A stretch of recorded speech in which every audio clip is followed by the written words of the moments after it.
Your home for the best sports radio for your afternoon drive is right here. This is Jake Scott and Ben Anderson on 97.5, the KSL Sports Zone. Jake and Ben, 97.5, the KSL Sports Zone. Let's continue talking some NBA playoffs, specifically the Cleveland Cavaliers. Joining us now, he covers the Cavs for the News Herald. He is Jeff Schudel with us on Jake and Ben. Hi, Jeff. Hey, Jeff. Hi, guys. How you doing? We're doing well. Can you, before we get into this playoff series and maybe what's on the line, diagnose this season for us for Cleveland after, a great 60-plus win season last year, disappointing playoff exit, though the Pacers made the finals. How did this season feel in Cleveland? Well, it felt like all season, it felt like last year was they did not accomplish what they needed to, what they thought they could do.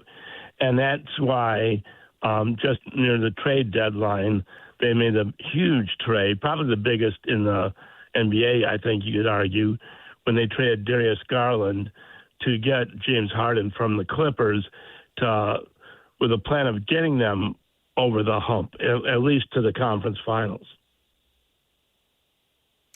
What do you think of this particular matchup with Detroit? How do the Cavs match up? I think they match up well, and even though they lost Tuesday 111-101, they played well in the second half. It was almost like the first half they got blitzed, and they fell behind by 18.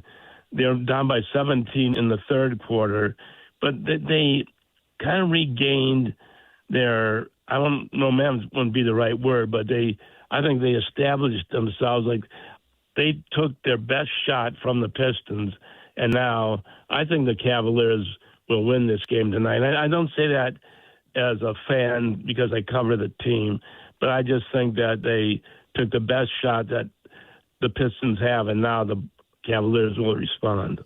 I want to talk about Donovan Mitchell in a second, but now that you've covered James Harden for half of a season, James has this reputation where I think everybody from the outside, whether it's fans, reporters, kind of have this perspective of James Harden as a mercenary or maybe not a guy who fully buys into the team.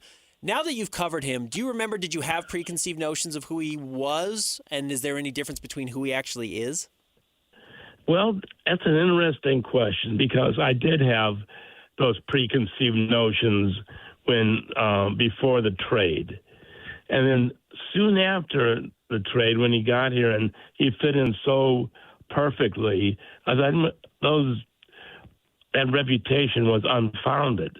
But I will have to say this, that during the playoffs, the first series with Toronto and now this series with the Pistons, I'm getting a little, wondering exactly what's going on with James Harden because he hogs the ball and he turns it over a lot. I mean, listen to this stat. So the Cavaliers have now played 8 playoff games this season with him, and he has more than twice as many turnovers as three-point baskets. And that's not something you would expect from a player like him. Talk about Donovan Mitchell and his performance, and we were kind of talking about this series and game one before, and we were talking about how maybe there's some real pressure on Donovan in this series. Would you agree with that? Oh, I definitely think so. I mean, he was with you guys, I think, 5 years and never made it out of the second round, and now 3 years here with the Cavaliers not making it out of the second round, and after all 3 years here, I imagine he was the same way in Salt Lake. He would say, it's on me, I didn't do enough. Well, it's got to get past that point. So I think there is pressure on him. And now with James Harden here, I think it sounds odd to say at this point, but it seems to me that they're still sort of like feeling each other out. You need one guy to be the alpha on the floor, especially in the last 5 minutes, last 2 minutes of a game. And I'm not sure which one of those guys, either Mitchell or Harden, is that one. Who's going to take charge? I think that will go far when they establish that. That will go far in how far the Cavaliers go here in the playoffs. Well, Jeff, let's go back to when the Cavaliers acquired Donovan. What do you think they thought this was going to look like, maybe even at this point? Do you think this is what they imagined? Do you think they thought it would have worked better or Donovan would have been playing a different role? Because in all honesty, he's been an All-NBA team member, I think, every year that he's been in Cleveland. He makes the All-Star every year. He's one of the 5 or 10 leading scorers in the NBA. It's like all the things that you wanted are there, but it still feels like maybe there's something missing. Well, I think when they acquired him in that trade, which really worked out well for the Cavaliers, it looks at will. I mean, the Jazz still have those draft picks remaining from the trade, but the Cavaliers envisioned Donovan Mitchell and Darius Garland working better together than they did. And so that was why it was kind of a surprise in February when they pulled off the trade with the Clippers, because Kobe Altman, the president of basketball operations here, he was determined that it would work with Garland and Mitchell plus the bigs, Jarrett Allen and Evan Mobley. And it just never clicked. And I think part of the issue is defensively, Garland and Donovan Mitchell are both 6'1", 6'2", and it just did not work. So that's why they made the trade for James Harden. And now, as I said a moment ago, one of those guys has to take charge and be the man in the last couple of minutes. So there is pressure on Donovan Mitchell. He feels it. He wants to win here. He's a good guy. He's a good locker room guy, and he puts out that effort. But they still have to get past the second round. If they don't, would they consider trading him? If they don't get past this second round, guys, something's going to happen. They cannot keep running it back and saying, "Oh, we'll get better."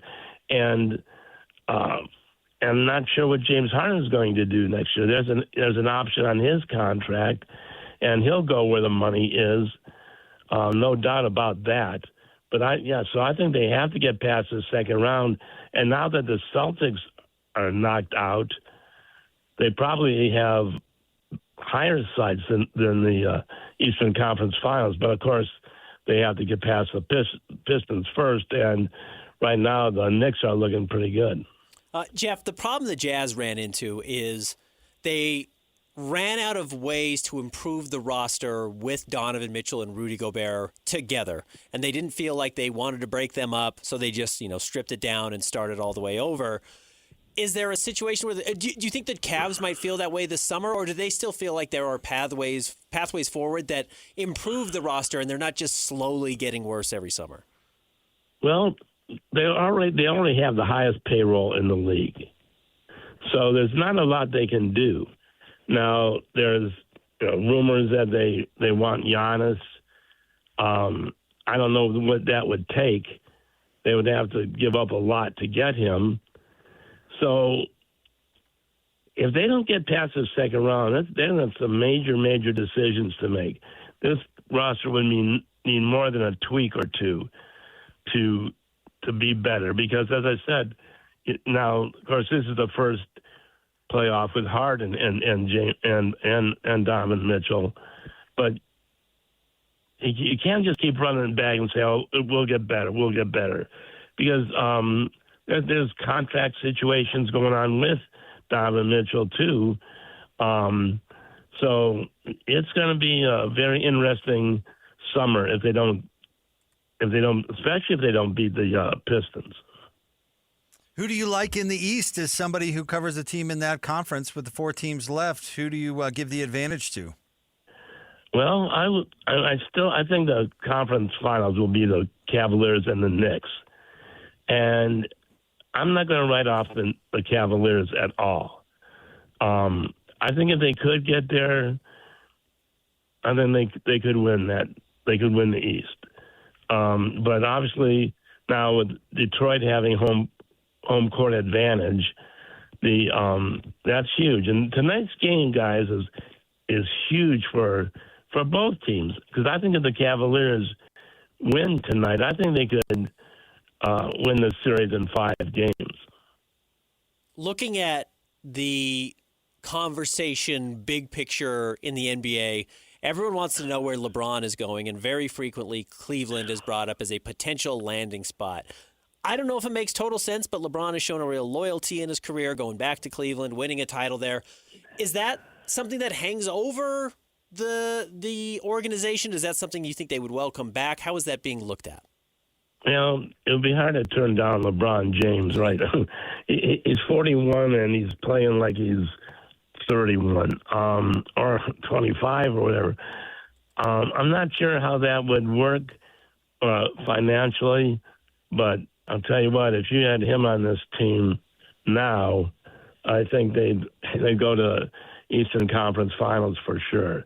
But again, you have to change things a lot, right, when you bring a player like LeBron James. And you're not talking about Dennis Schroeder, to throw a name out, who they acquired from the Kings at the trade deadline also. You get LeBron James in here, you have to change a lot of things around.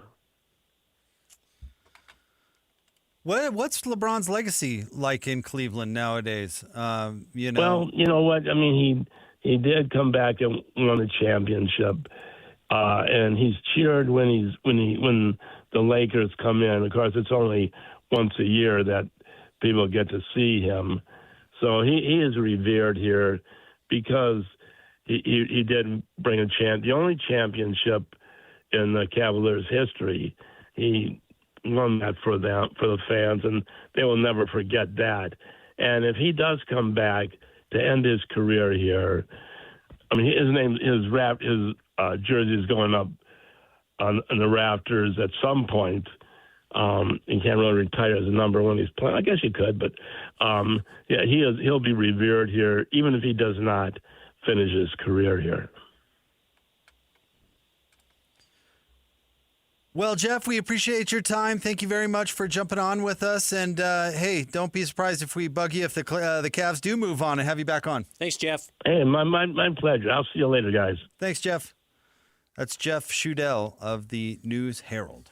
The conversation he is having about Donovan Mitchell, almost verbatim, feels like the conversation everyone in Utah was having after the Jazz moved on from him, or in that final year. Yeah, it's Groundhog Day for sure. I mean, it's the same stuff. I even mentioned how in his years with the Jazz, he couldn't get out of the second round, and now it's repeating itself.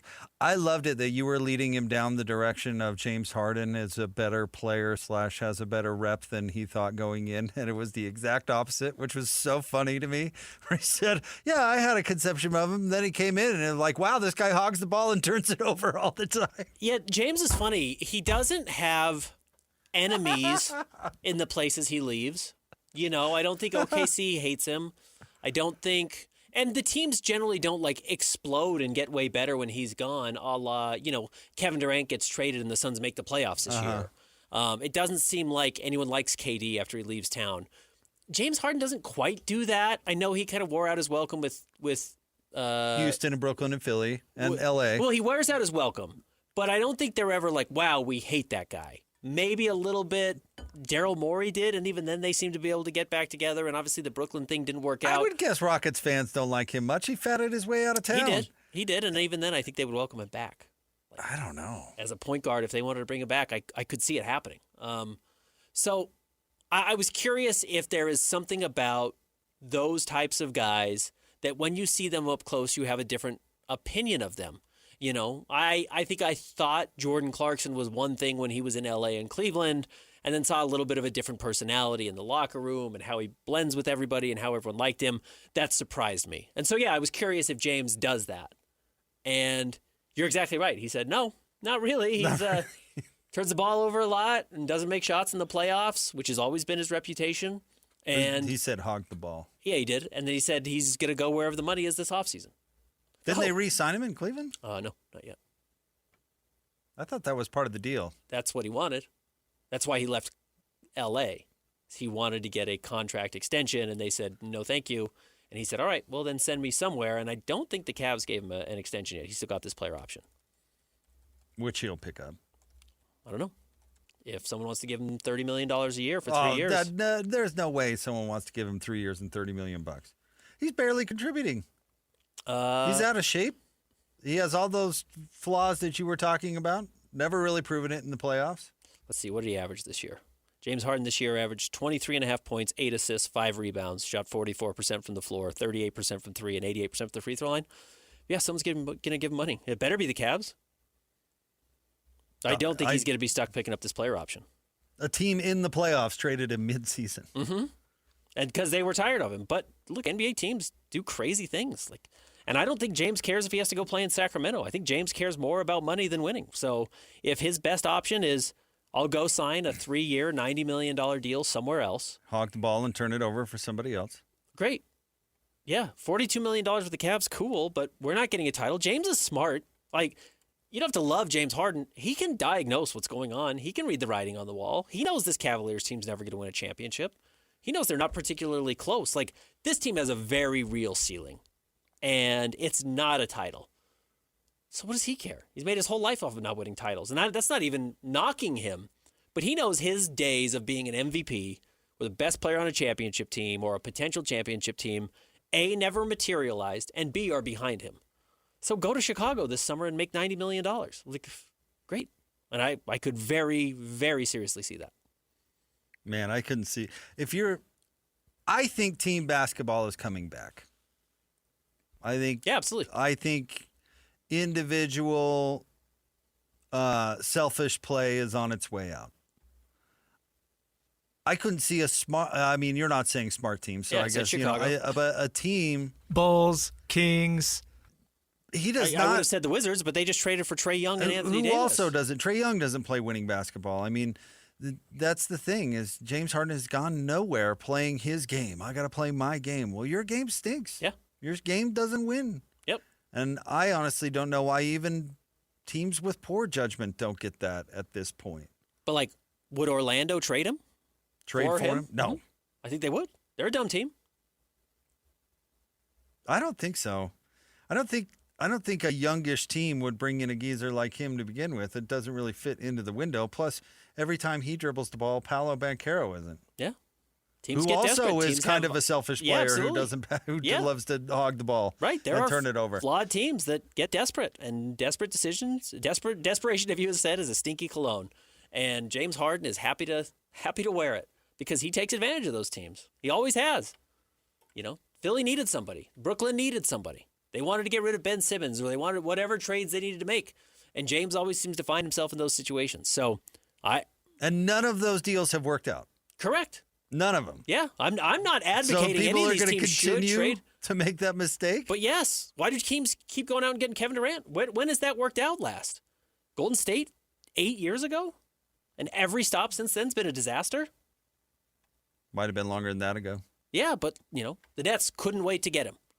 Gave him a year on a torn Achilles. Now, I get he wasn't quite this type of Kevin Durant at that point, but the Nets traded for him, and then the Suns gave up a huge haul for him, and then the Rockets gave up a huge haul for him. NBA teams get desperate, and they look for guys who have proven track records of putting butts in the seats and scoring points. James Harden will get that again, and it's probably going to be Cleveland. And honestly, that just caps their ceiling even further, but someone is going to buy into James Harden, and I don't think he's going into next year on a player option to become a true unrestricted free agent the year after that. So thanks to Jeff Schudel for jumping on with us, covers the Cavs for the News Herald. And Ben, that game, God, this computer is dragging. What time? That's the early game. Tips off at 5 o'clock. Both games tonight are on Prime Video. So Cavs-Pistons game 2, followed by at 7:30 the Lakers and the Thunder game 2. Jeff was very optimistic that the Cavs were going to win this game tonight. He was. I don't think it's a good matchup.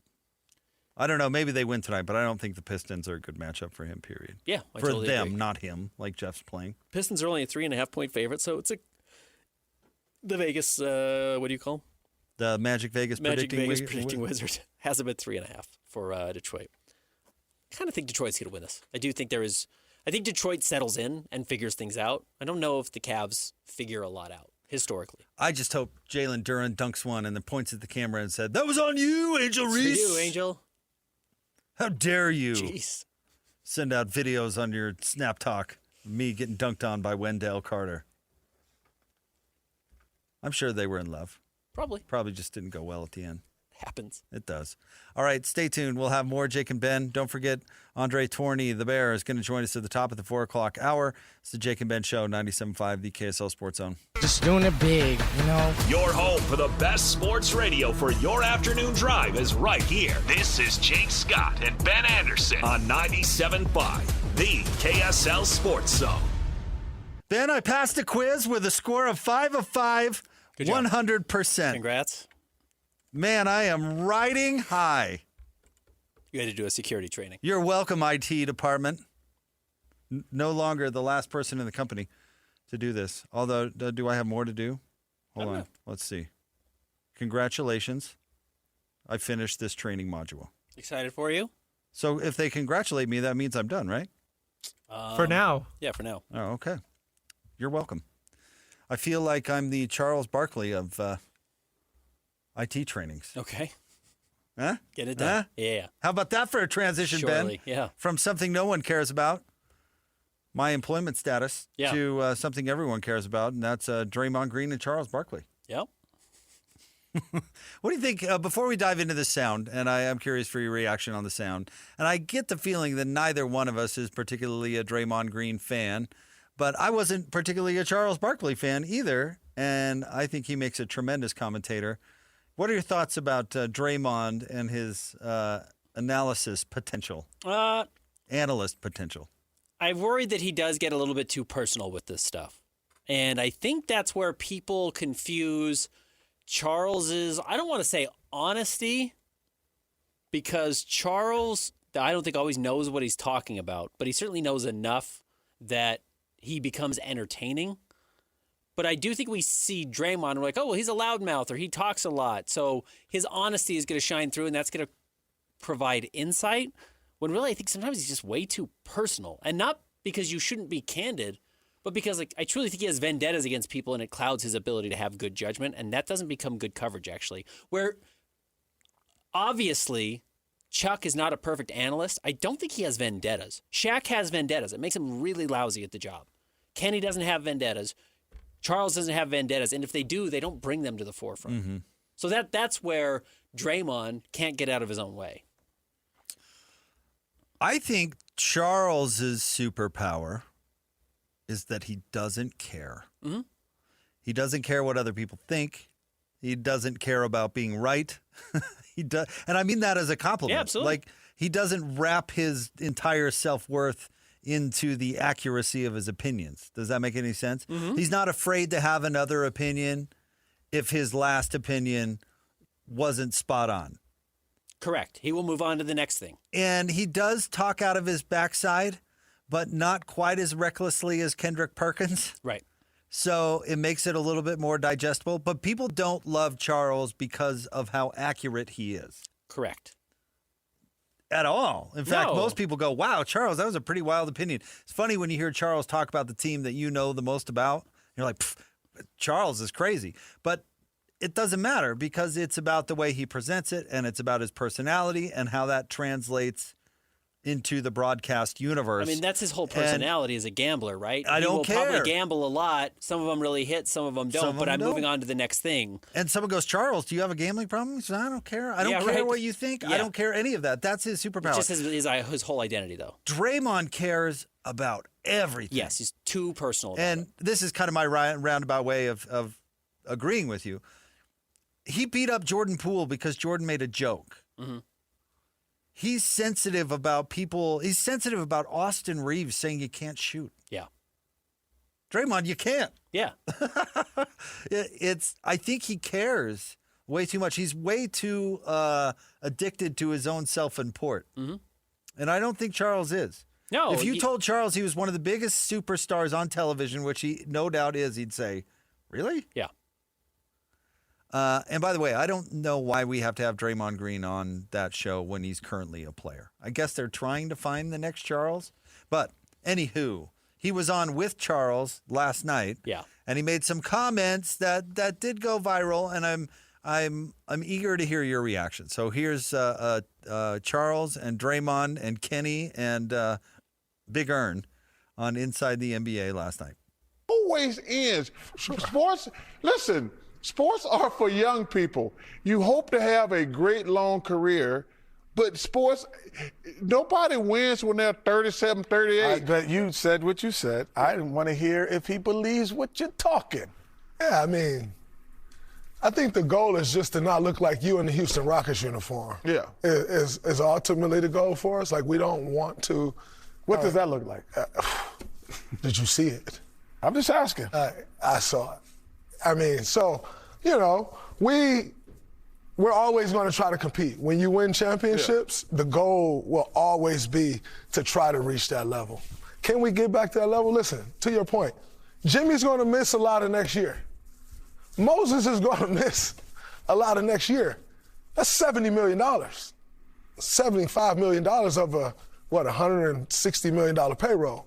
So it's going to be tough. But make no mistake about it, the goal will always be to compete at a championship standard level. Whether we win a championship or not, I think as you get older, you have to redefine what's success, right? Still the most sellouts in the NBA. Still the most national TV games in the NBA. And you just want to give yourself a chance. Success may not be for us at this point a championship, right? That's the way it goes. And so I think understanding what is success at this point is key for us, knowing and understanding that it may not be realistic to win a championship, but can we continue to build to that so that once we leave this organization, it's still in a great space of where they have that pedigree and they can try to build on that like the Spurs. Work out. Exactly. There are a couple of things in there that are worthy of conversation. I also watched Charles Barkley as a member of the Houston Rockets in the playoffs, too, nonetheless. And Charles Barkley was better for the Houston Rockets as a member of the Houston Rockets than Draymond Green has ever been in his entire career. Charles Barkley's last 4 years, which he was out of shape, he was not MVP candidate Phoenix or young, bright superstar Philadelphia Charles, and he still averaged 16 points, 12 rebounds, and 4 assists, and shot 48% from the floor. Yeah, Chuck, even in his old, broken down, out of shape age, in a much slower NBA, in a roster that was not designed around a lot of his skills, was a much better player than Draymond Green, no question about it. Not a defensive player, certainly not. Draymond's a better defensive player. During Charles's peak, he was a fine but not in defensive player, Houston. but not in Houston. But still a very, very good player. Yes. Yeah. And then I love it how Draymond basically said that Golden State sucks. Like, they are going to suck. They do suck, but they still sell out. So you got that going for you. It will be.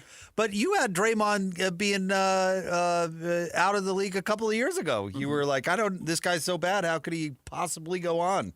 I think there's a real chance, and it would be very funny to me, that he ends up getting traded this summer. I think that would Who be. would trade for him again? People make bad trades, and people try to swing big deals, and the nice thing is Draymond is the salary filler. Now, the bad news for Draymond, and he may not see it there, is that he's talking about all these guys who also have big salaries, namely Jimmy Butler. But Jimmy was the guy you could float in trades as still a pretty good player.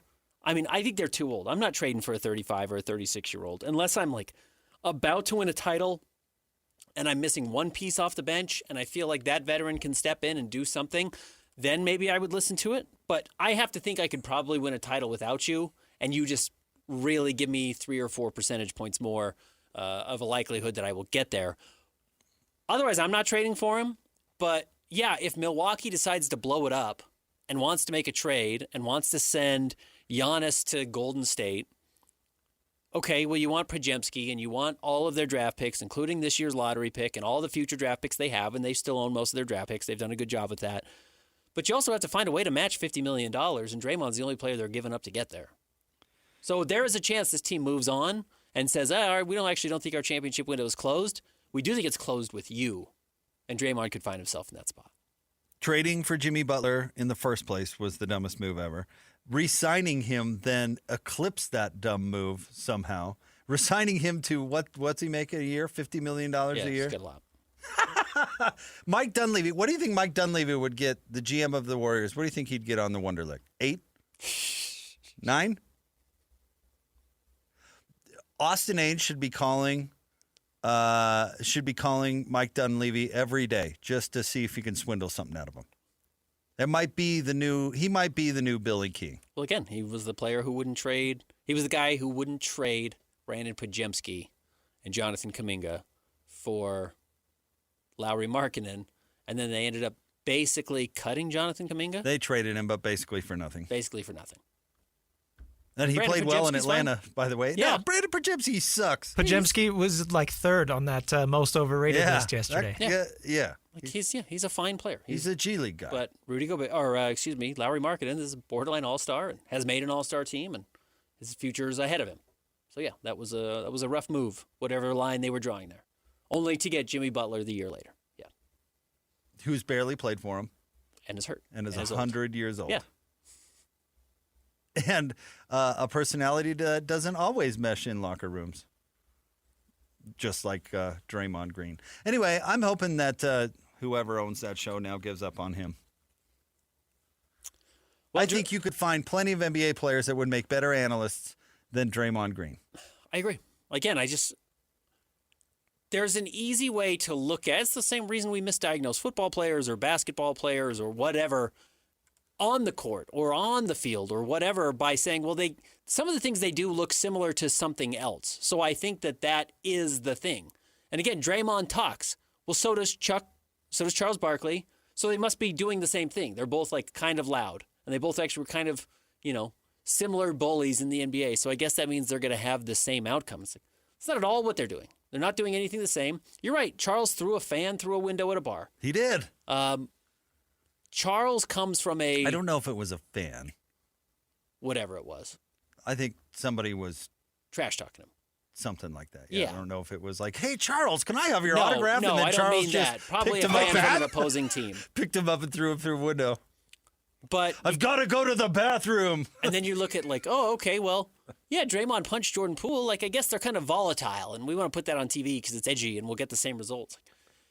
Chuck is a 1 out of 1 star. You're not going to be able to replace him on TV ever, so you need to be creative and find something different, not try and replicate him. And that's where the Draymond thing, I think, is extremely boring. Well, yeah, Charles is swimming in personality, and Draymond Green is kind of an a-hole. Mm-hmm. Charles was a villain when he was in the NBA, but nobody ever thought he was, he was still doing, dinking around for the cameras, and he was still... And he was fun. Fun. Yeah, great. Yeah, exactly. I should have led with that.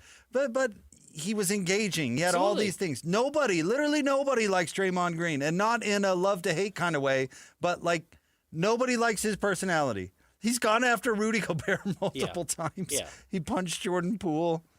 I don't know. I hope they figure something. Give it to Richard Jefferson, who I think continues to be one of the strongest analysts in the NBA. But is funny. And is funny. He was giving it to Legs last night. Was really going after Tim Legler. And would be amazing on one of those studio shows. And hey, he's great as a color analyst too. Don't get me wrong, but I think that dude could do way more and be hilarious and awesome on one of those shows. Barkley in his prime, and hosted SNL with Nirvana. It was just like in a big. Clearly like a big episode, and not to get dorky on how SNL does things, but that's a big sign. He is more Peyton Manning than he is Draymond Green. He has all this personality, he's charismatic. He showed up in Guess Who? Look Who's Talking Now, whichever was the Look Who's Talking that has the dogs. He does a funny cameo in it. It's like Charles has always been funny. How have you seen that movie? That's let alone movie. Remember that. It's a really good movie. John Travolta, or not John Travolta, who's in Guess Who? Look Who's Talking. Draymond Green is just volatile. And I think we're misdiagnosing the volatility that they share is the reason why Charles Barkley's on TV. And that's not actually why Charles is on TV. And also don't underestimate that Charles needed this money. And that's a big driver. Charles at one point needed this paycheck really badly. He may not now because he's making so much money, I would assume, and does all these, not Wegovy, but GLP-1 ads and is probably making a fortune in whatever advertising he does. At one point, that was not the case, and he needed this TNT salary, and he may still, because he does have such an enormous gambling problem. So makes a lot, he spends a lot. Draymond just has hundreds of millions of dollars. I don't think he necessarily needs that, and he might be good as an analyst. His podcast is, certainly generates headlines, and he's able to do that. But I don't know if you're going to get Charles Barkley out of him. So trying that, I think, is a fool's errand. Which, again, don't be afraid to try something new. Don't be afraid to reinvent something. I know it's really difficult. You and I work in a business where it is really hard to start new shows, or it's really hard to find new people that are going to work together. And there can be super talented, smart people, and it just doesn't always work out. That's the hard part, to figure it out. Barkley has it, and it's worked out, and it's why ESPN was willing to pay him whatever to keep him around, and why TNT always wanted him back. But that doesn't mean you can just replace him with somebody who you think is similar. TNT still pays him, and he's never worked for ESPN, just to straighten that out. Okay. They don't. That show is produced by TNT, Okay. and it's then just rented to ESPN. and then rented to. Well, Okay. that's not the right word. It's not a sublease either. Whatever it is. I was going to say leased, but yes, essentially. They ESPN gets the rights to air that program, but it's still entirely produced by the late Ted Turner. Okay. I think Ted still produces it from the grave. Just got there. Jane's still in contact, Uh-huh. and she gives the marching orders. How old's Jane now? Isn't she on that show with Sam Waterston, but he's gay? You know what I'm talking about? Or is that a different... He's blind. No, the character is gay. It's part of the show. It's Grace and something. Frankie. Yes, that's it. Isn't that her? She is in that. With Lily Tomlin? That show has been over for almost 5 years now. Stop it, really? My wife made me watch like half a season, and I tried to be like, oh, yeah, I could get into it. Sam Waterston, I'm a fan. I didn't find it funny. Okay, that's an issue. Did you? I've never watched it. Oh, yeah. I didn't think it was funny. Christian? I'm so lost right now. Who? Sam Waterston. He played Jack McCoy on Law & Order. Okay. Christian's like, Law & Order? Yeah. Although Law & Order is back. Well, SVU never went away, right? No, but the original Law & Order is now on NBC again. It's been back for a couple of seasons, apparently. Do we know who's hosting? Who's hosting? Like, they always have, not hosting, but who's starring? Do you know who the two guys It's are? not Jack McCoy. Okay. I don't think it's anybody from the old cast. I'd have to go back and look. I bet. I think Adam Schiff is dead. Not that Adam Schiff, the actor who played Adam Schiff. Mm-hmm. Not the senator from California. Correct. Who's still very much living. Yeah, he's alive. But the actor who played Adam Schiff on Law & Order, pretty sure he's dead. And then there's the other DA that ran for president. He's dead too. The guy who ran for president in real life, but played the DA on Law & Order. Oh, I was just watching a movie that this Adam Schiff guy was in. The guy who played him. Anywho. Stay tuned. We'll have more Jake and Ben coming up next. Don't forget the Bear at the top of the 4 o'clock hour, 97.5, the KSL Sports Zone. This is Jake Scott and Ben Anderson. Now, every day from 2 to 6 on 97.5, the KSL Sports Zone. Jake and Ben, 97.5, the KSL Sports Zone. Ben, every week at this time, we make an announcement. The winner of the Beehive Meals Hero of the Week. Remember, if you a sports volunteer in your community that you think deserves a little shine, go to kslsports.com/contests and you can nominate them. Today's winner, Ben, Kathy Bryan. And Kathy was nominated by Loa Elementary School Principal Wendy Potter. Here's what Wendy wrote in. Kathy works at Loa Elementary School as a paraprofessional and is our PE expert. She spends so much extra time outside of school planning and creating an environment of physical activity for our students. She is always thinking of new activities and ways to incorporate sports in our community. She encourages good sportsmanship and resilience in games as well as in life. A couple of summers ago, she spent extra time painting 4 squares, hopscotch, and colorful drawings on our playground and basketball court. She is a true asset to our community. Congratulations, Kathy Bryan, our Beehive Meals Hero of the Week. As we mentioned, you and I both have young kids, and any adult who's willing to go the extra mile to really help kids out and make their lives more enjoyable, whether that's school or otherwise, really is a true hero. So that is very, very cool. I've been told that Foursquare is making a serious Huge comeback. resurgence in the school-aged kids. Yes, it is. Like I walked by, what was I doing? Oh, I picked up Sadie for a doctor's appointment, and it was during recess. Mm-hmm. Not only was every Foursquare court in use, but there was like a line of 5-6 kids deep, ready to go. It's a classic. And it was competitive. I mean, it was hot Foursquare going on. Kids were mad. There was trash talking. Yeah, I don't know. I loved Foursquare when I was in elementary school. Same. We did that a lot. One of our teachers set up a big tournament and did a great job. And I remember that. And again, that was a teacher going the extra mile to do something that was not part of the curriculum, but made, I thought, honestly, at the time, my life better. And it stuck with me. So shout out Kathy Bryan for doing the same thing. And again, you can nominate, if you know somebody deserving of the honor, this great honor. You can go to kslsports.com/contest. I was out on tetherball, though. I don't know if tetherball is popular anymore, but that wasn't my favorite, not my favorite sport. Much liked Foursquare. Well, you just get some wacko kid who's just like, hit, and the ball's flying, and he couldn't jump high enough. I was a short kid, so I could never get the ball. And shout out to our friends at Beehive Meals, who we love, for sponsoring this great promotion. I'm so glad that we do it on this station. I'd like to think that we're maybe I'm pretending, Ben, but we're not just radio bozos, and we can recognize people in our community. It's quite not literally exclusive. The least that we can do. So I'm excited that we do it, and excited to team up with Beehive Meals to do it. Are you doing a Beehive tonight? I've got chili verde I made yesterday. How'd it go? Incredible. I put it on a couple of little tacos. I made this. I told you the versatility is great because I made my son a little like chicken roll up. He loved it. Yeah, it's awesome. So tonight, maybe put it on a salad or put it over rice because I had tacos earlier. Chili verde on a salad? Yeah. I've never heard of such a thing. Is that good? Really good, yeah. You put some beans in there. So like a dressing? Well, kind of. I mean, it has a bunch of chicken in it. All right. Okay. It's chicken chili verde. Yeah. Yeah. So, yeah, you throw it on a bed of lettuce and get some beans or some rice. Did I ever tell you about the time where I A little avocado? mistook hot sauce for salad dressing and really ruined my experience at a friend's wedding? Just you guys ruining weddings. You can't keep your fly up or don't know the difference between hot sauce and salad dressing. Well, wait, what kind of... There's not a lot of red salad dressings. Well, it was the green. hot sauce it was red? green. Oh, okay, that makes sense. Yeah. But the hot sauce was for a different, what am I looking for here? Like the different course. Different course.